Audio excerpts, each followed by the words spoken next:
how do we multiply polynomials? So for example, if we have 3 times x squared plus 7, so we simply use the distributive property of multiplication. So distribute 3 to x squared, so that will be 3 times x squared. And then do the same for 7. So distribute 3 to 7 will give us 3 times 7.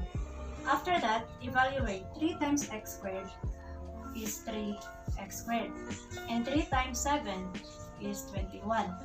Therefore, we have a product of 3x squared plus 21. Another example is multiplying binomial by a binomial. So in this example, we have w plus 7 multiplied with w plus 3. So we have two ways of solving this. So if you're going to use the distributive property,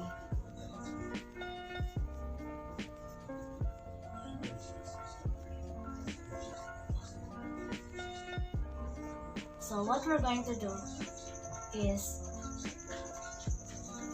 to multiply w first by w plus 3. And then to do this, we have w times w is w squared. And then w times 3 is positive 3w. And then after that, do the same for 7. So that will be 7 times w plus 3. So using the same process, the previous process, so we have 7 times w is 7w. And then we have 7 times 3 is 21. After that, we will now combine the two products. So that is w squared plus 3w added with 7w plus 21. So as you can see here, 3w and 7w are similar terms. Therefore, we can combine the numerical coefficients. So that will give us w squared plus 10w plus 21, which is our final answer. Another way is to use the so-called FOIL method. Before going through the FOIL method, we will identify first our given. So for the first term, we have this, our first term. So that is the same also with the other one. So that they are our first terms. And then for the outer terms, we have w and 3 as the outer terms. And then inner terms will be 7 and w. So that's the inner term. And of course, for the last terms, we have 7 and 3. So upon knowing this, we can now undergo FOIL method. To do the FOIL method, we will start with f. So the first terms are w and w. So that is w from the first given and w for the second given. So w times w is w squared. And then of course we will have the outer terms. For the outer terms, on the first given we have w. On the second given we have 3. So w times 3 is 3w.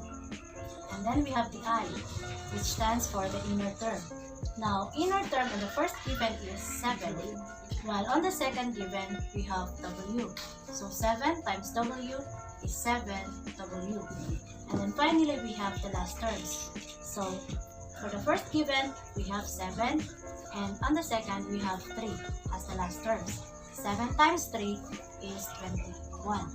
Now take note that 3w and 7w are similar terms. Therefore, we can add their numerical coefficients. So 3w plus 7w is equal to 10w. Therefore, our final answer would be w squared plus 10w plus 21. Another example is 2t minus 1 multiplied with t plus 5.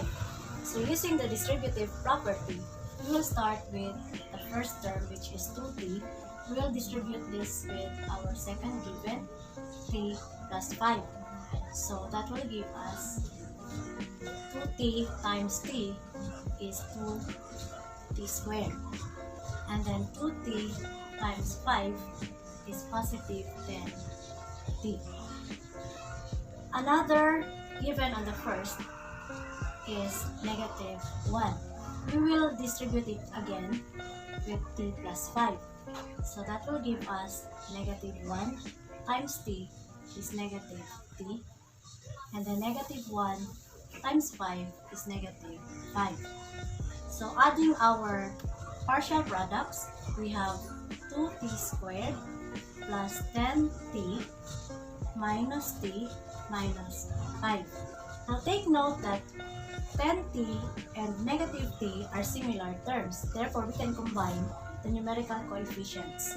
So we will have 2t squared, 10 minus 1 is positive 9.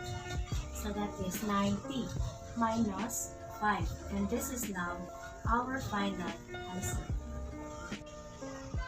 Using the FOIL method, we have first terms as 2t multiplied with t on the other given. So that will give us 2t squared, followed by the outer terms, which are 2t and 5. So 2t times 5 is 10t. And then we have inner terms. We have negative 1 and t. So negative 1 times t is negative t. Now for the last terms, we have negative 1 times 5. So we have negative 1 times 5 is negative 5. Now 10t and negative t are similar terms. Combining them will give us 9t. Therefore, the final answer would be 2t squared plus 9t minus 5. Our next example is actually a special products. So if we will try to observe, x plus 4 is the same as x plus 4. Therefore, this example belongs to a special products, which is a plus b squared. Now, in the special products, a plus b quantity squared is equal to a squared plus 2ab plus b squared. Now for our example, we can express it as x plus 4 squared. Therefore, a here is x and 4 is for b. Alright, so following this form, we have x as our a, and then 2 times x again. Just follow the given special product, and then b 4 added with b again, so that's 4 squared. By evaluation, we will have x squared, and then 2 times 4. 2 times 4 is 8, so that will give us 8x. And then we have 4 squared is positive 16. So our answer is x squared plus 8x plus 16. However, if we cannot memorize the special product, we can still undergo distributive property. So using the distributive property, we will just distribute the first term by our second given, and this will give us x times x is x squared, x times 4 is 4x. Let's do the same thing with 4. Same process, we have 4 times x is 4x, 4 times 4 is 16. Combining these two products, we have x squared plus 4x plus 4x plus 16. 4x and 4x are similar terms, therefore we can combine them. So our final answer would be x squared plus 8x plus 16. we can also make use of the FOIL. So using FOIL, we have first terms, we have x times x, which is x squared. Outer terms, we have x times 4. So x times 4 is 4x. And then inner terms will be 4 times x. So that is 4x. And finally, the last terms are 4 and 4. 4 times 4 is 16. 4x and 4x are similar terms, therefore we have 8x. So our final answer is x squared plus 8x plus 16. Okay, this is the last example. So we have 8 minus 3x times 8 plus 3x, which is actually also one of the special products.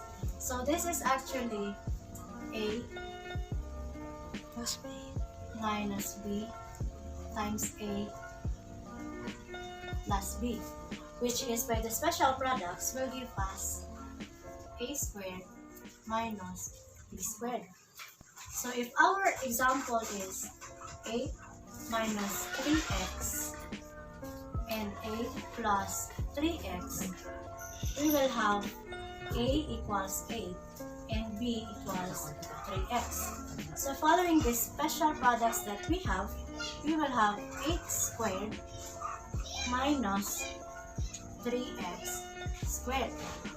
8 squared is actually 64 and 3x squared is 9x squared, and this is our final answer. And once again, if we cannot remember the special products, we can still do distributive property. Let's start with a. So that's a times the quantity of 8 plus 3x. So it will give us 8 times 8, 64.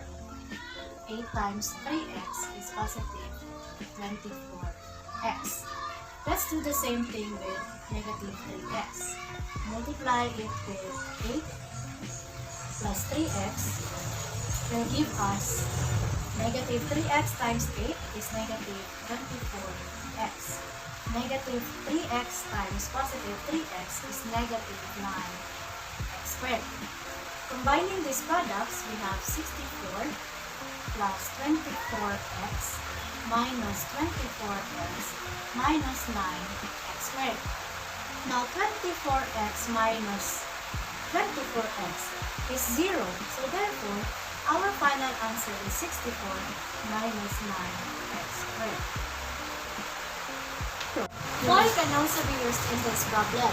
So using FOIL method, we have f is 8 first terms times first terms. So 8 times 8 is 64.